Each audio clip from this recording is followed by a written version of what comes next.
Hello students, welcome to my educational platform Anubhav coaching class. तो कैसे हैं आप लोग? फिलहाल अच्छे होंगे, मस्ती में होंगे, अपनी पढ़ाई को बिंदास तरीके से कर रहे होंगे स्टूडेंट्स। तो स्टूडेंट, जैसे कि हम जानते हैं कि हमारे छोटे से चैनल के माध्यम से क्लास 10th वाले बच्चों के यूपी बोर्ड की प्रिपरेशन कराई जा रही है। ठीक उसी के लिए मैं लेकर आ चुका हूँ क्लास 10th वाले बच्चों के लिए एक छोटा सा सेशन।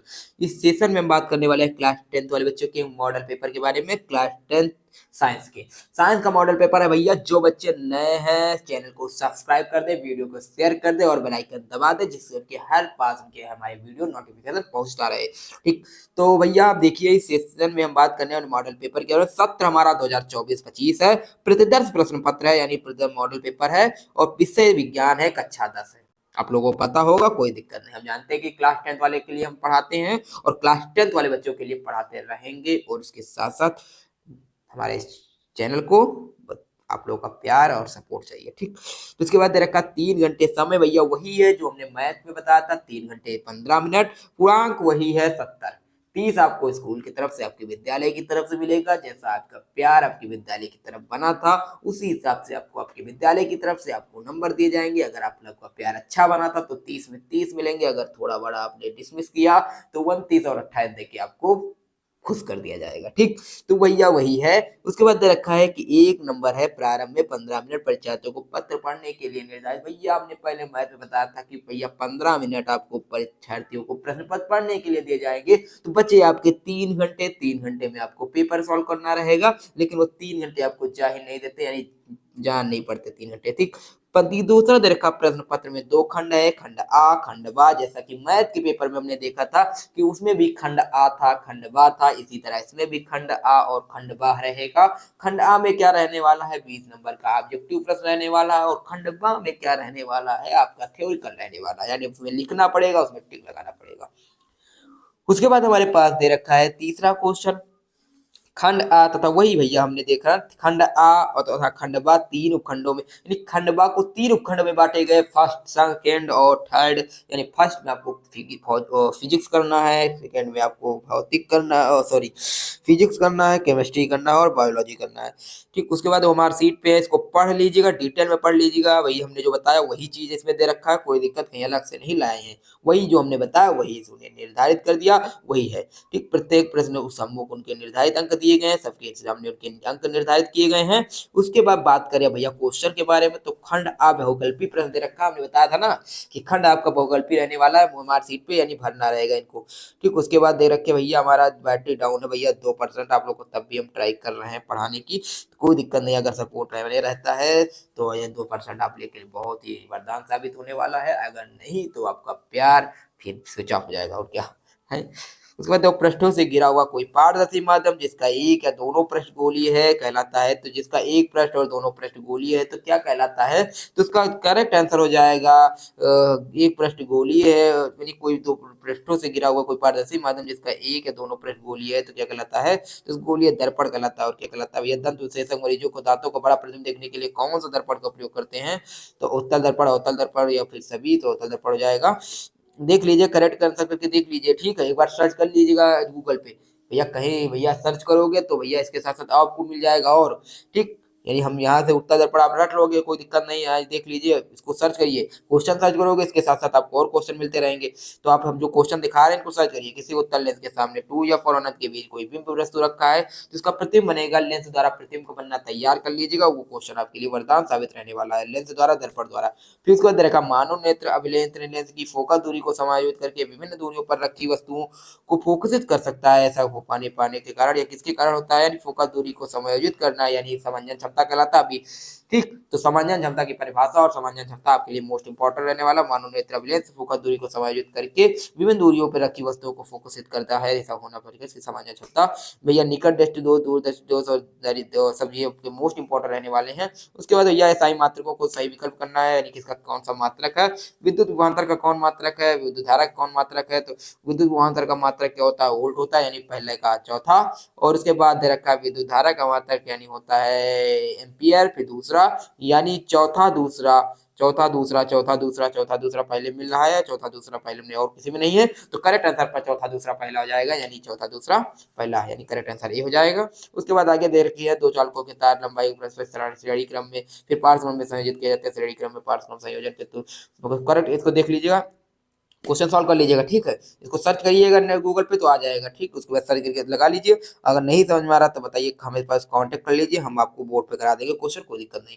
ठीक, किसी विद्युत धारा सीधी लंबी प्रणालिका के भीतर चुंबकीय क्षेत्र क्या होता है? किसी सीधी विद्युत धारा के अंदर प्रणालिका के अंदर किस प्रणालिका वाला चुंबकीय क्षेत्र पढ़ लीजिएगा, कोई दिक्कत होने वाली नहीं। बेंजीन का संरचनात्मक सूत्र क्या है? तो बेंजीन का संरचनात्मक सूत्र पूछा गया है, तो इसका करेक्ट आंसर जाएगा कार्बन की संख्या कितने होने चाहिए? 6, और हाइड्रोजन की भी संख्या 6 होनी चाहिए। तो पहला ऑप्शन देख लीजिए, है कि नहीं?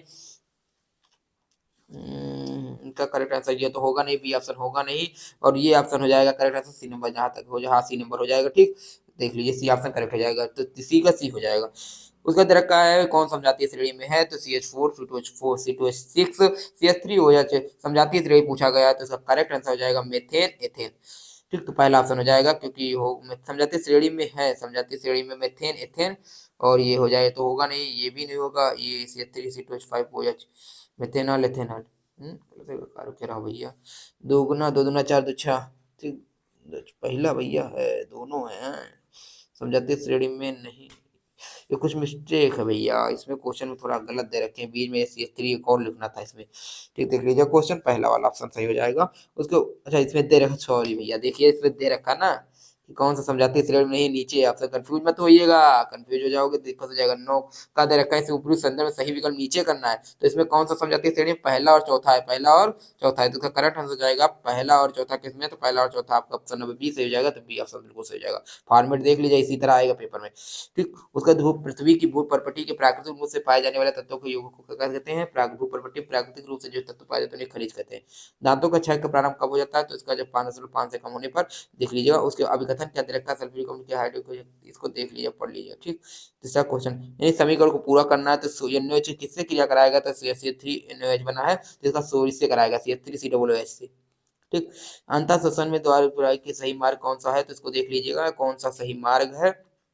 निम्नलिखित में से कथन को पढ़ के बायोलॉजी का पूरा क्वेश्चन है, इसको पढ़ लीजिएगा, ठीक। इसी तरह के आ सकते हैं आपके फॉर्मेट में क्वेश्चन आप लोग पढ़ लीजिए, हम धीरे धीरे करा रहे हैं, क्योंकि सेशन माहौल लेते जाएगा, पेपर तैयार कर लीजिएगा, ठीक। इन थायरक्सिन के बारे में कौन सा कथन सही नहीं है? इन थायरक्सिन जो है, इसके बारे में कौन सा कथन सही नहीं है? थायरक्सिन हार्मोन तो सही है, हाँ, थायरक्सिन के साथ साथ आपके सारे हार्मोन इंपॉर्टेंट रहने वाले हैं, ठीक। उसके बाद हमारे पास दे रखा है, जनन की अलैंगिक विधि में उत्पन्न संतति परस्पर अधिक समानता होती है, क्योंकि नंबर 1 दे रखा है, इसमें को देख लीजिए, एक आहार श्रृंखला में तीसरे पोषक स्तर हमेशा कौन होता है? तीसरे पोषक स्तर कौन होता है? आहार श्रृंखला पढ़ा ना, तो मांसाहारी प्राणी, शाकाहारी प्राणी, तो अपघटक उत्पादक यानी मांसाहारी प्राणी हो जाएंगे, ठीक। उसके बाद दे रखा है, अब विवरणात्मक प्रश्न आ जाएगा, तो वर्णनात्मक प्रश्न भैया ये तो ऑब्जेक्टिव थे। उसका वर्णनात्मक प्रश्न हमारे पास है कि दृष्टि दोष किसे कहते हैं, कितने प्रकार का होता है दृष्टि दोष? दृष्टि दोष के बारे में आ गया हमें, आकाश में इंद्रधनुष केवल वर्षा के समय पश्चात क्यों दिखाई देता है, ये आ गया। यानी दो दो नंबर के हैं क्वेश्चन, इसको अच्छे लिख लीजिएगा। उसके प्रश्न संख्या 2 आ गया, उत्तल लेंस को अभिसारी लेंस क्यों कहा जाता है? अवतल दर्पण द्वारा उत्तल दर्पण के उपयोग लिखिए। दो दो 4 नंबर की है, किसी 4 ओम प्रतिरोध से प्रति सेकंड 10 जूल उष्मा उत्पन्न हो रही है, प्रतिरोधक के सिरों पर विभवांतर ज्ञात कीजिए। 20 ओम प्रतिरोध की कोई विद्युत स्थिति 5 एम्पीयर विद्युत धारा लेती है, 30 सेकंड में उत्पन्न उष्मा परिकलित कीजिए। इसको भी लगा लीजिएगा, क्वेश्चन लगा लीजिए, नहीं आएगा तो हम करा देंगे। दो चुंबकीय क्षेत्र रेखाएं एक दूसरे पर छेद क्यों नहीं करती है? ये चुंबक क्षेत्र रेखाओं के गुणों को लिखिए। किसी चुंबकीय क्षेत्र में स्थित विद्युत धारावाही चालक पर आरोपित बल के अधिकतम मान कब होगा, ठीक। तो अधिकतम मान पूछा गया है, यानी चुंबकीय क्षेत्र में स्थित विद्युत धारा की चालक पर अधिकतम आरोपित बल का अधिकतम मान क्या होगा?